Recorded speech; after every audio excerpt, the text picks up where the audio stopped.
Lads, lasses, and the rest of the masses, welcome back to the channel. I'm Mono from Mono CFC, and this is GBU Live. Okay, I think we've got this thing sorted out. I'm not sure. This is my first time ever streaming on YouTube. I'm usually a Twitch streamer, so a little bit of technical difficulties, but we should be okay. I don't know how like in depth I'm going to be with this because this is just off the cuff, but what a game that was, man, what a game.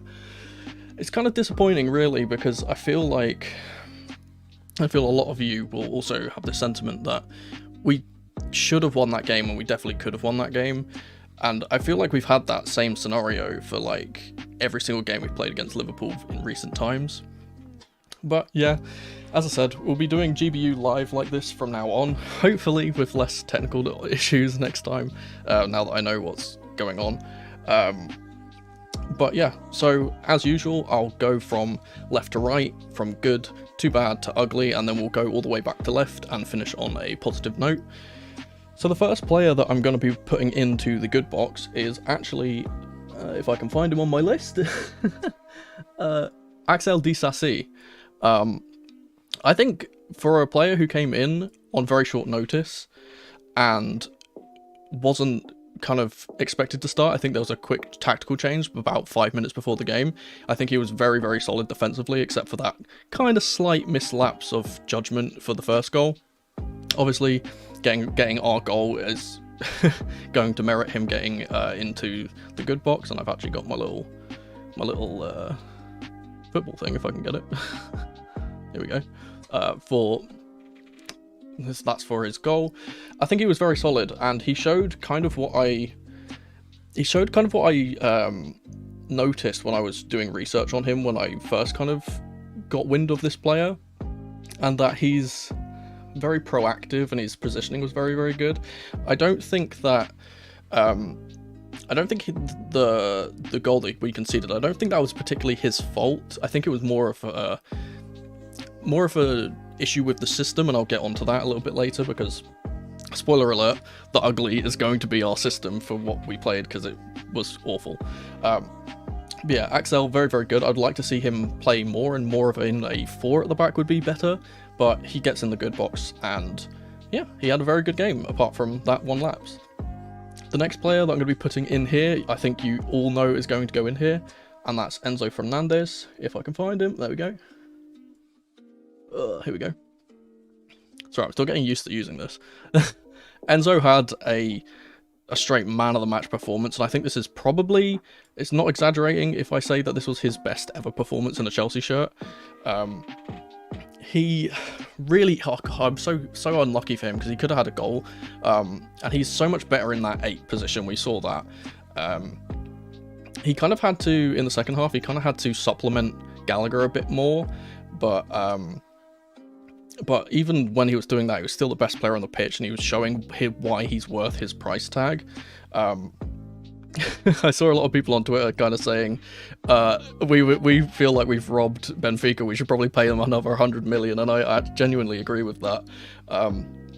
It's just unfortunate, again, it's the same situation we're kind of having last season, but not as much, where he's making everything tick, and he should probably be getting more assists, almost more big chances created in a way, because he usually plays the ball before the assist. But yeah, I feel like I'm really upset for him that he didn't get the goal, because that would have capped off an absolutely wonderful performance.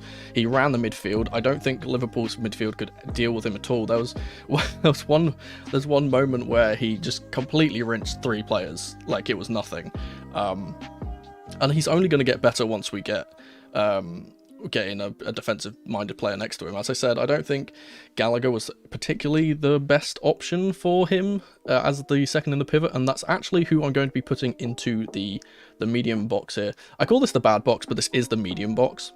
I'm going to be putting Gallagher in here because through no fault of his own, he doesn't suit that role in the pivot.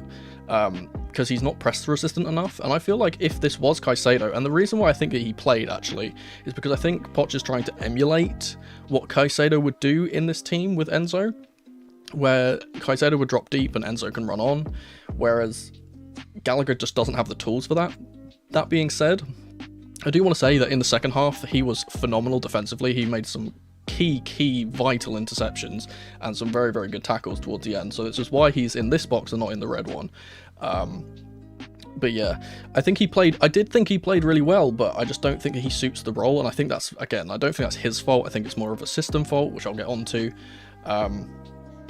Yeah, I mean, it's a bit weird when he plays with Carney, because I feel like they should swap around.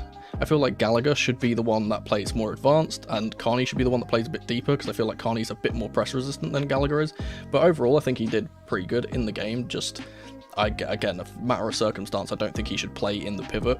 Obviously, there's rumours of him leaving. Maybe West Ham are getting reinterested in him recently, but I think he proved a lot of people wrong in this game, because I feel like a lot of people were saying that he doesn't really have a place in this team, but I think he showed that he does have a place in this team, but I just don't think that he'll ever start as that pivot.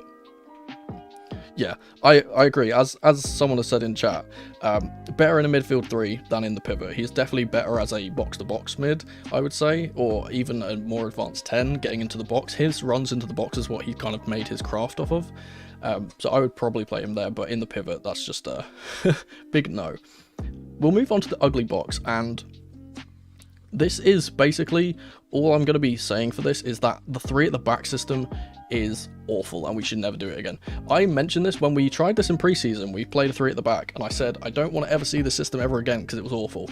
And for the first half, we played in this 3 at the back system, and it was awful. We got played off the ball for about 30-35 minutes, only kind of picking up the pace in the final 10.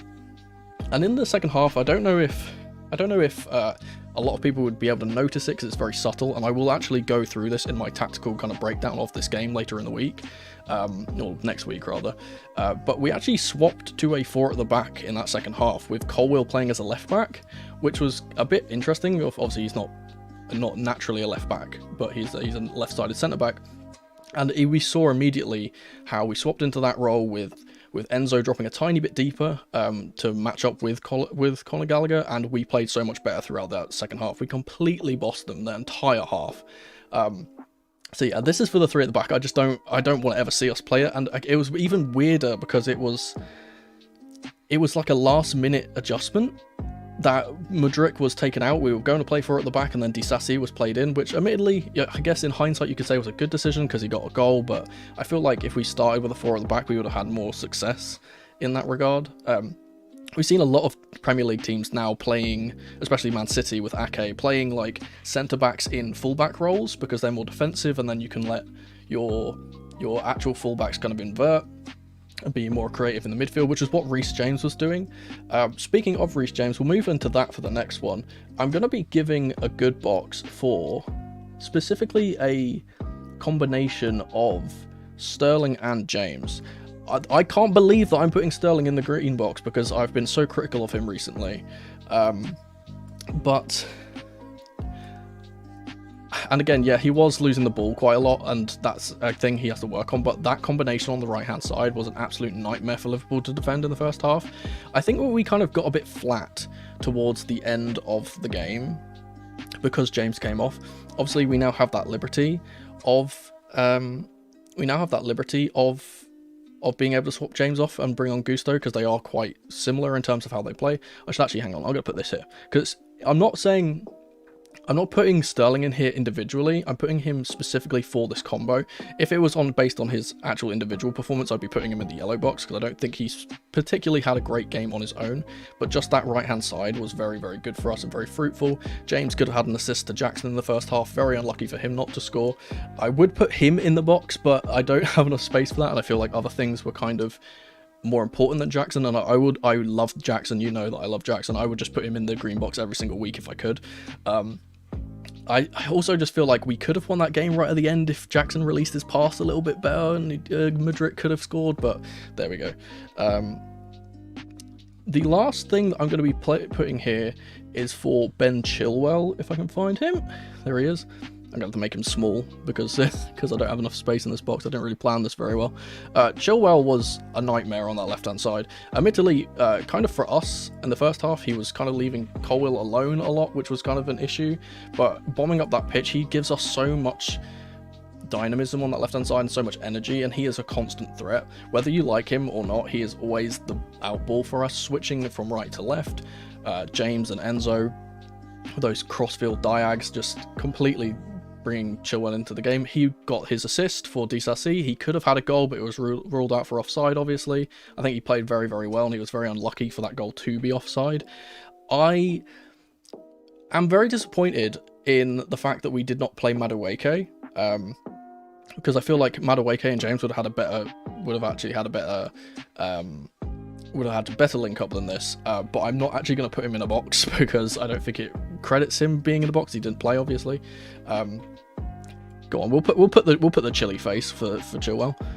But yeah, so I'm going to give a brief breakdown. I feel like we showed a lot of heart in this game. We showed that we can beat the big teams, which was something that we didn't do last season. Obviously, we capitulated to the small teams, not just the big teams, but I think it was good that we kind of showed that we've got that resilience now, and we can take a game to a big team like Liverpool and like try and win the game. Obviously, we didn't actually win the game, and we definitely had the chance to, and we didn't take that, which is kind of disappointing. But I feel like that's good. It's a good omen for obviously new signings coming in, like Caicedo, like Lavia, like Olise maybe coming on that right hand side would be good instead of Sterling. In fact, you know what I'm going to do? Because I want these two to be linked, but I don't want Sterling to be in the green box. I'm going to do this. There we go. I feel like that's more of a better judgment, because this combo was good, but Sterling individually wasn't. He kept losing the ball again. I think there must be something in his contract that keeps making him play, because I don't see why he's playing every single week, because he's such a polarizing player to me, because he's so good on the ball sometimes, and sometimes he's a complete donkey. And I can't explain it. But yeah, I don't want to make this stream drag on too much, but these are the kind of, actually I can put Chilwell here now. These are the things which I've kind of highlighted from the game. As I said, I'll do a more in-depth tactical breakdown. This was just kind of my first reactions to the game. I'll probably put that out between Tuesday and Thursday. It will probably be, and then there'll be a match preview for our next game that's on Sunday. So yeah, thanks everyone for watching. I'm going to play my outro now. Thanks for checking in. Good turnout in the live chat, which is nice. I have been reading your comments. But yeah, I'll switch to my outro, and I'll see you guys later. But that was just my GBU match review for this week. Thank you ever so much for watching. Let me know your thoughts on this match in the comment section below, and if you'd be so kind, subscribe to the channel and leave the video a like if you enjoyed. Don't forget to tap the notification bell so you never miss a video from me, or check out some of the other videos on the channel on screen right now. I've been Mono from Mono CFC, and remember, in the rain or in the dry, keep that blue flag flying high. Come on, you Blues.